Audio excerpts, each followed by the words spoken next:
Pas un seul oiseau ne chante dans les arbres secs et creux. Au-dessus de nos têtes, le ciel, et sous le ciel, la terre. La terre des hommes. Si la nature a placé l'homme au sommet de la hiérarchie par rapport aux autres êtres, en le dotant de l'intelligence et de la pensée, l'homme n'a pas toujours utilisé son intelligence pour la bonne cause. Bien au contraire, certains de ses agissements et comportements sont à l'origine de nombreuses blessures de l'histoire. C'est le cas des guerres, qui plongent des hommes, des femmes et des enfants, dans des drames marquant à jamais la mémoire de ceux qui en sortent vivants. Les témoignages que nous avons des rescapés de guerre soulignent avec force l'horreur et la barbarie humaine, comme le confirme le cas de Joseph Nonnenmacher, un Alsacien déporté en Allemagne pendant la Deuxième Guerre mondiale. Je m'appelle Nonnenmacher Joseph, je suis né à Trusenheim, un village au bord du Rhin, et en 1939, à la déclaration de la guerre, on était obligé de quitter le village. Pour comprendre le contexte, remontons le temps. Ô terre de détresse, 11 novembre 1918. Fin de la Première Guerre mondiale. L'Allemagne, vaincue, sort affaiblie. Et les traités de Versailles sont ressentis comme une humiliation pour le pays. 1933. La montée du nationalisme permet l'arrivée au pouvoir du parti nazi, avec à sa tête Adolf Hitler qui devient chancelier.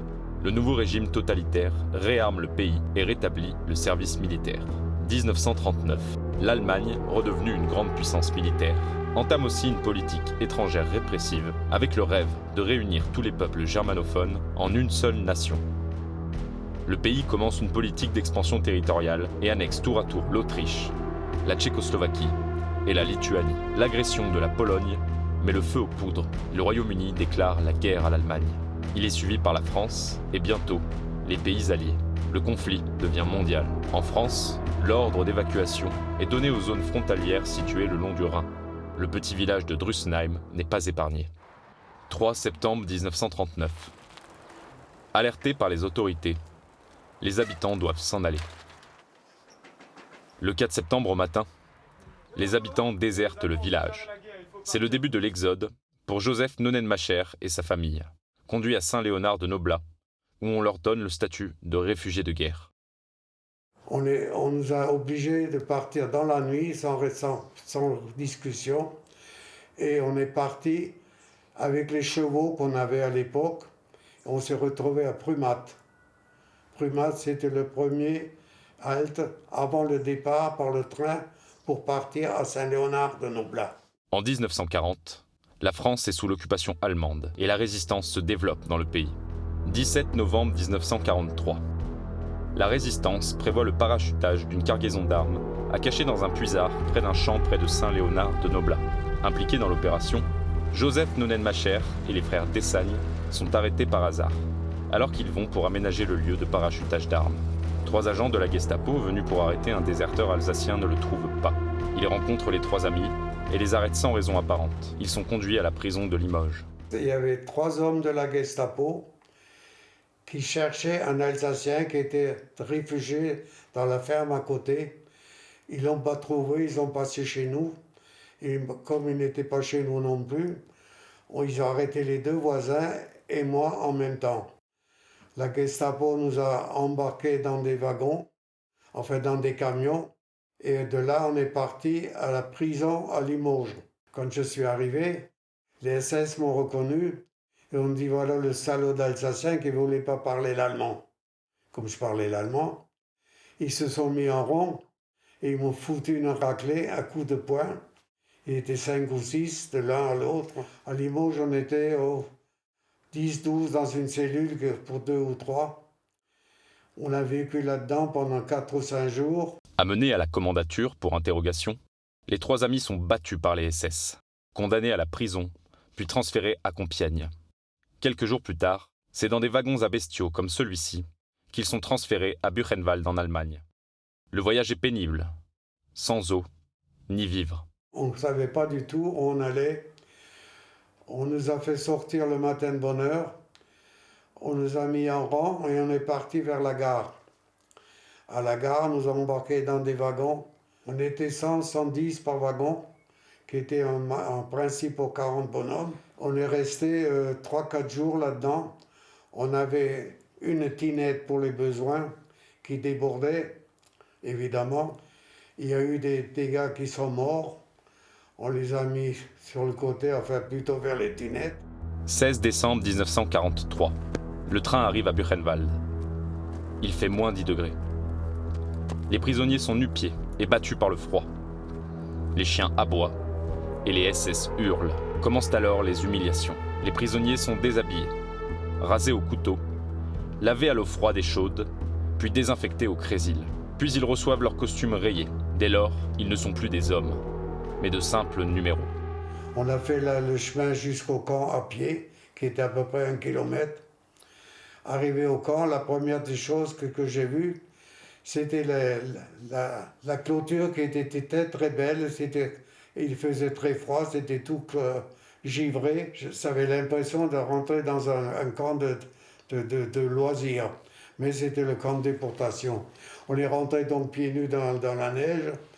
La première des choses que j'ai vues, c'était la montagne de cadavres qui venaient des camps extérieurs.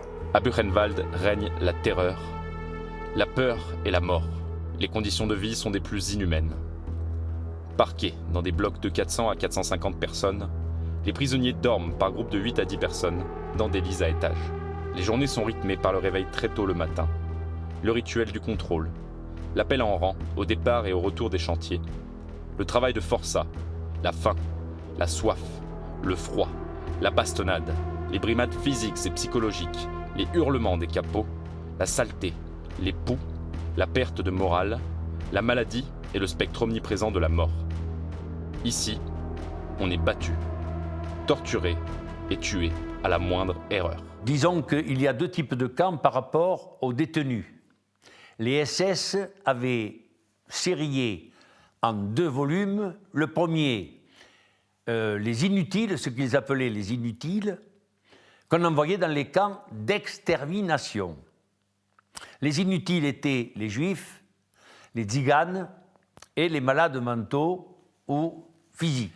Les autres, c'était des camps de concentration, c'est-à-dire concentration d'individus, qui sont mis au travail, et au travail pénible toute la journée, de façon à ce qu'ils soient exterminés au bout de X temps, selon les capacités physiques des uns et des autres. Réquisitionné pour aller travailler à la restauration de la voie ferrée, Joseph Nonnenmacher vivra 4 mois dans cet enfer. À 5 heures, on avait appel. À 6 heures, on partait au commando travailler. Et on revenait à midi. On avait une espèce de cantine qui nous amenait à manger 1 litre de soupe, qui était de la flotte avec quelques bouts de rutabaga. C'était notre nourriture. La nourriture, le matin, on avait un bout de pain. C'était des boules de longueur comme ça, coupées en 3 morceaux. On avait droit à une margarine. On avait l'épaisseur d'une rondelle de saucisson, épaisse comme ça. Et ça, c'était pour la journée. L'appel, le soir, il fallait attendre d'abord que tous les commandos soient rentrés. Ça pouvait durer 1 heure. Et après, il y avait l'appel qui se faisait par bloc, c'est-à-dire là où on couchait. Quand il y avait un mort, il fallait qu'il soit présent debout. Il fallait le tenir debout quand les SS comptaient. 13 mars 1944. Il est transféré à Dora, un camp situé non loin de Buchenwald et réputé pour sa mortalité. Le site est constitué de 2 parties. Une unité enterrée, creusée comme un tunnel, et une autre partie à ciel ouvert. C'est un lieu lugubre, conçu pour les usines qui fabriquent les moteurs de fusées V1 et V2. Nonnenmacher est affecté au commando 77, bloc 09 dans l'unité extérieure, pour construire la voie ferrée. Quand je suis arrivé à Dora, elle avait la réputation d'une mortalité très très élevée, effectivement. 10% des morts par mois. On était envoyé à Dora à tour de rôle pour remplacer les morts. Il fallait creuser la terre. Il y avait des camions, des wagons qui amenaient le ballast. On avait des pioches spéciales pour stopper, pour stabiliser la voie. C'était mon travail pendant le premier hiver que j'étais à Dora. À Dora, les prisonniers sont sales, affamés, maigres et épuisés par le travail. La mort est banalisée par les maîtres des lieux. Les exécutions sur la place publique sont courantes, et les morts sont envoyés au crématorium. Ça et là, jonchent des tas de cadavres que l'on tire par des crochets plantés sous le menton. Mars 1945. Le vent de la défaite souffle. Les Allemands évacuent le camp de Dora et emmènent les prisonniers dans un petit village. En 1945, les Allemands décident de quitter le camp Dora. Le débarquement a eu lieu. L'armée russe arrive aux frontières de l'Allemagne. Donc, afin de ne laisser aucune trace derrière eux, ils quittent le camp, emmènent les prisonniers, et c'est là que va commencer la marche de la mort. Avril 1945. La situation se complique pour les nazis. Le jour de Pâques, on quitte le nouveau camp. C'est le début de la marche de la mort, une errance à travers la campagne. Nu-pieds, les prisonniers affamés et fatigués marchent dans le froid sans savoir où ils vont. On exécute ceux qui sont épuisés. Puis, chargés dans des wagons à charbon, le convoi prend la direction de l'Est et sillonne la campagne jusqu'à Prague, en Tchécoslovaquie. 8 mai 1945. Le convoi est arrêté et encerclé par les Russes. C'est la libération. Les SS sont exécutés. Les prisonniers sont enfin libres. Que les Russes, lorsqu'ils sont arrivés devant le train dans lequel il y avait tous les déportés, ne se sont absolument pas occupés des déportés, mais se sont occupés incontestablement, simplement, des SS qu'ils ont massacrés. Et puis après, pour vous, les déportés, débrouillez-vous. La première des choses qu'on a pu faire, c'est se laver. Ça fait 1 an et demi qu'on n'a pas pu se laver. Il y avait une rivière. Le bonheur, c'était de pouvoir plonger dans l'eau et pouvoir se laver avec un bout de savon. On était contents, mais la liberté, c'était quelque chose, on ne le comprenait plus, ce que ça voulait dire. Peu de temps après, c'est le chemin du retour pour la France. Les prisonniers sont amenés en Autriche, puis en Suisse, avant d'être conduits à Mulhouse. C'est là que Nonen Macher se sépare de ses amis d'infortune. Il est ramené à Paris, avant son retour définitif à Saint-Léonard de Noblat, le 28 mai 1945. Cette histoire édifiante sur la guerre et la déportation n'est malheureusement pas unique. Et si Joseph Nonen Macher accepte aujourd'hui de témoigner de ce qu'il a vécu, c'est pour éclairer le passé et transmettre aux générations futures le flambeau de la mémoire pour que ces atrocités ne se répètent plus.